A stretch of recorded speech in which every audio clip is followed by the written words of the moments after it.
Now, to give us welcoming remarks, may I call on Dr. Neil Centillian, our Associate Dean for Administrative, Student and External Affairs of UP College of Social Science and Philosophy. Let's give him a hand, Dr. Neil Centillian.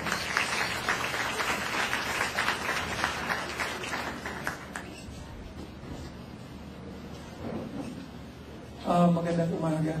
Malugod namin kayong tinatanggap sa UP Kolehiyo ng Naghampalipunan at Filosofiya, ang tagapagtuguyod ng mga kursong nag-aaral ukol sa lipunan at kulturang Pilipino at isa sa mga pangunahing tagapagsulong ng paggamit ng Filipino bilang wikang intelektual. Makapuluhan ang pagdiriwang ng World Suicide Prevention Day hindi lang bilang pagninilay sa mga kontekstong psikolohikal ng pagkikil ng buhay, ngunit higit lalo dahil tinitignan natin ang selebrasyon ng World Suicide Prevention Day bilang instrumento ng pagdiriwang ng buhay. Kung sa English, celebration of life.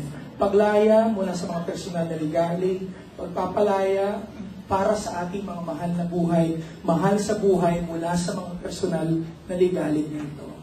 Kanina, nag-text ako sa isang taga-psych department. Sabi ko, ano ba ang Filipino na salin ng salitang wellness? So, ang sagot ng aking kasamang associate dean, ginhawa. Okay, bilang guro sa kasaysayan, binalikan ko ang mga reformista at revolusyonaryo Pilipino. Hindi alam ng karamihan ng Pilipino, ang konsepto ng kalayaan ay direktang konektado sa konsepto ng kaginhawaan. Sa katunayan, pinag-usapan ng mga reformistang Del Pilar, Haina at Rizal kung ano bang mas magandang gamitin. Laya, ginhawa, kalayaan, kaginhawaan. In fact, si Andres Bonifacio, membro ng La Liga Filipina, katulad ni Rizal ay mason, ang pamamaraan ng pagkatanong ay galing sa mga reformista. At konsepto ng ginhawa ang naging gabay nila. Halimbawa, kung gusto maging membro ng katipunan, dapat sagutin ang tatlong tanong. Unang tanong, ano ang katayuan ng Pilipinas bago dumating ang mga Kastila? Dapat ang sagot mo, panahon nito ng kaliwanagan. Panahon nito ng kaginhawaan. Ano ang katayuan ng Pilipinas nung nandito na ang mga Kastila? Dapat ang sagot mo, para tanggapin kang miyembro, panahon to ng kadiliman. Panahon to ng kawalan ng ginhawa. So anong pangatlong tanong? Ano ang mangyayari sa Pilipinas kung wala na ang mga Kastila? Muling magkakaroon ng kaliwanagan, muling magkakaroon ng kaginhawaan. So katulad ng mga katipunero na pinaglaban ang ating ginhawa, ngayong umagang ito ay kailangan magkaroon tayo ng kaalaman tungkol sa ginhawa para sa ating mga sarili. Muli, tinatanggap namin kayo sa kolehiyo. Kung hindi nyo alam, kasi nagaling ako sa kasaysayan, ang building na ito sa UP ay isa sa pinakaluma. So, baka guessing game tayo dito sa anong eksaktong taon na ipinitayo ang Gusaling Palma? Yeah, may price. Mayroong price na. 1963, panahon ba ni Dadong Macapagal, ng Pangulo? Sige, another good. Garcia, 57 to 61. Oh. Panahon Amerikano, nasa Padre Faura pang UP nun. Panahon ni Macapagal, 61 to 65. Garcia, 57 to 61.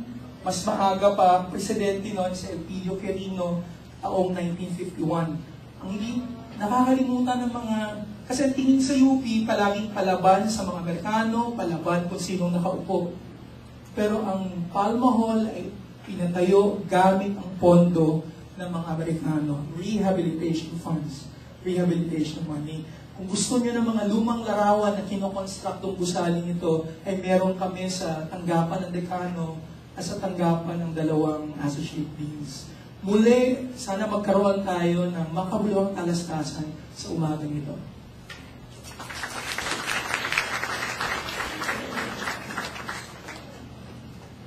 Thank you for that very inspirational and very informative welcoming remarks, Dr. Centillian. Now, to give us a lecture on bullying, we have Dr. Violeta Villaroman Bautista. She is a professor of Professor of Clinical Psychology in UP Department of Psychology in Diliman, a family couples group psychotherapist, child teen parent psychotherapist, crisis trauma counselor, workplace counselor, personal growth facilitator, trainer on people helping and life effectiveness, assessment consultant, and addictions counselor and psychotherapist. She finished her bachelor's, master's, and doctorate degree in University of the Philippines, Diliman. She also attended classes on family therapy at College of William and Mary. She also received diploma for postgraduate intensive program on family therapy at Family Therapy Institute of Washington, D.C., a diploma on clinical pastoral education from Virginia Commonwealth University, and a diploma for postgraduate intensive program on family therapy at Philadelphia Child Guidance Center. She's also a Rockefeller Scholar and Ford Scholar recipient, and she also wrote a research and position paper on bullying for Council for Welfare of Children. She holds clinics at Life Change Counseling Center, Care and Counsel Wholeness Center, Life Change Recovery Center, and Philippine Center for Substance Abuse Management. Let us all welcome Dr. Violeta Bautista for lecture on bullying. Magandang umaga po sa inyong lahat. Wow, this is quite a big group, isn't it? And thank you for that very kind and comprehensive introduction, Summer. Weren't we given such a heartwarming and informative welcome by our associate dean? Wasn't that a great historical background to what we are doing today? You know? So today is one of the days in a week where we remember that we are saying no to suicide and saying yes to life. And apparently, saying yes to life, wellness, and wholeness is rooted deeply in our history and our consciousness as Filipinos. Napakaganda pong katotohanan yun. Di po ba? Okay. So ako po ay naatasan na talakayin ang paksa tungkol sa bullying. So I wrote a paper with the title, Caring for the Bullies and the Bullied, Turning Philippine Schools into Peace Zones. To my mind, they wanted, the organizers wanted us to look at bullying because that is one of the common hindrances to wellness and wholeness among children and young adults in our society. Now, before I start, I'd like to ask you a few questions. And just simply raise your hand in response to these questions. That's okay? All right, good. So first, I'd like to ask you, who of you have seen somebody you know or heard somebody you know having experienced bullying? Sino po ang nakakita sa inyo ng kakilala, no? O kamag-anak, o kaibigan na nakaranas o naikwento sa inyo na nabully siya? Taas nga po ang kamay. Kaibigan, kamag-anak, kakilala, na nabully. Wow, that's quite a number of hands. So this is not a new thing for you.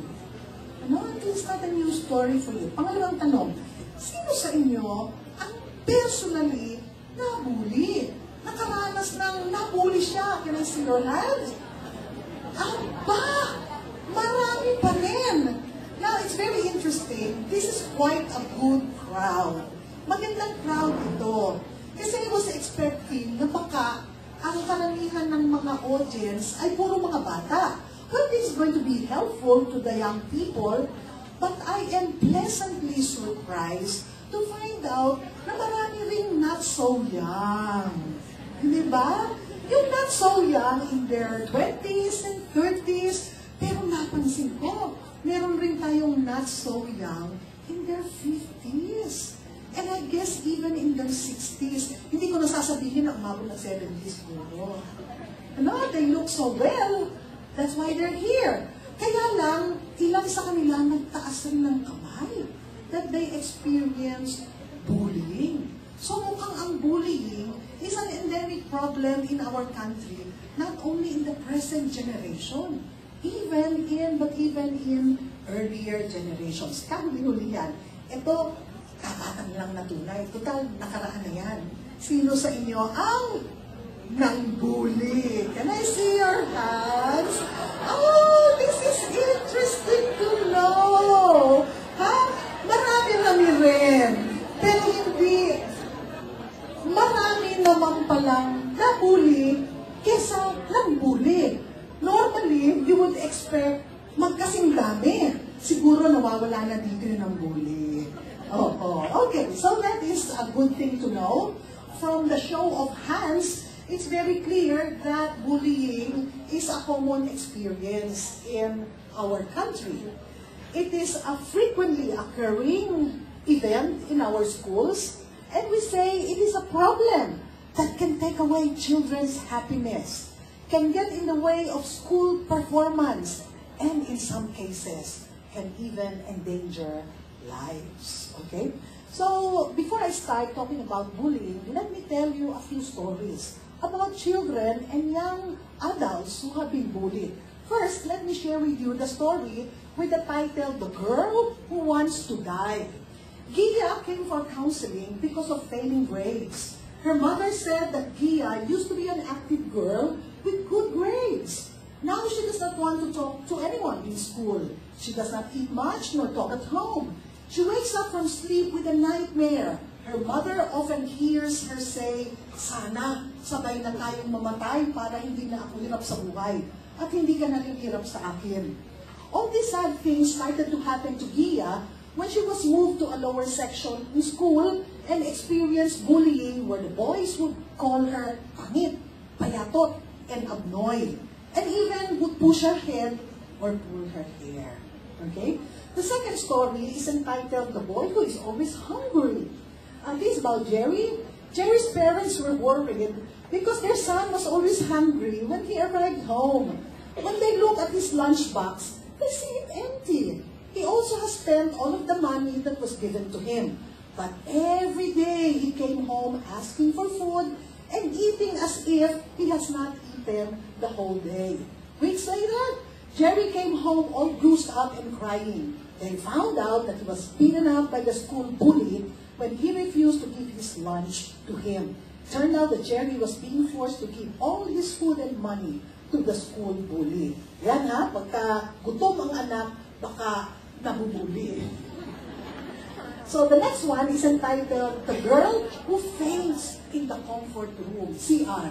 Several times, Rina has been found lying on the floor of the girl's CR with a blank look on her face. She was also noticed to be losing weight and frequently getting sick. In counseling, Rina disclosed that her group is being bullied by a stronger group of girls in school and that her friends are getting angry at her for not fighting back. So, ganit sa kanya mga kaibigan niya kasi hindi daw siya lumalaban. So, that's the story of Rina. The last story has the title, The Boy Who Was Always Coming Home Late. Ricky was always coming home late. His dismissal time was 3 p.m., but he would be home by 7 p.m. His parents were so incensed that they threatened to go to the principal and find out if their son is into drugs. Ako, baka nagdadrag ang anak natin, kaya gabing umuwi.